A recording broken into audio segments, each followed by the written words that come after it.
لبيك اللهم لبيك لبيك لا شريك لك لبيك إن الحمد والنعمة لك والملك لا شريك له.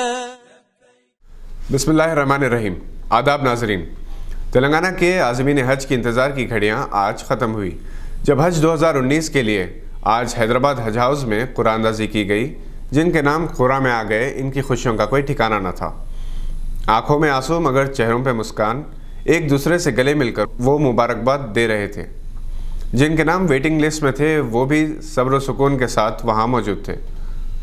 और जिनके नाम नहीं आ सके, इनके चेहरों पर उदासी ज़रूर थी मगर वो मायूस नहीं थे, क्योंकि बहैसियत मुसलमान हम सब का यही अक़ीदा है कि जिसका बुलावा आता है इसका नाम कुरानंदाज़ी में ज़रूर आता है.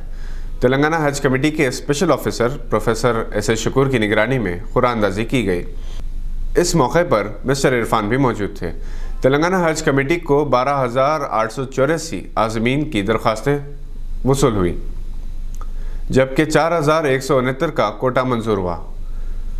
इनमें से 484 को रिज़र्व कैटेगरी में रखा गया है ताकि 70 साल से ज़ायद उम्र के आज़मीन खुरा के बगैर मुंतखब हो सके. आज की कुरानंदाज़ी 3,685 आज़मीन के लिए की गई. हज 2019 के लिए 31 रियासतों से 2,67,261 दरख्वास्तें वसूल हुई थी.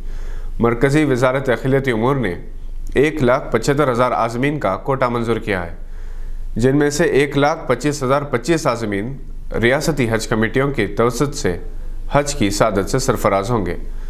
50,000 आज़मीन प्राइवेट टूर ऑपरेटर्स की तवसत से हरमैन शरीफ में अपने फ़रीज़े की अदायगी अंजाम देंगे. माह रमज़ान मुबारक से आज़मीन की रवानगी का हिंदुस्तान के 21 एम्बार्केशन पॉइंट से आगाज़ होगा.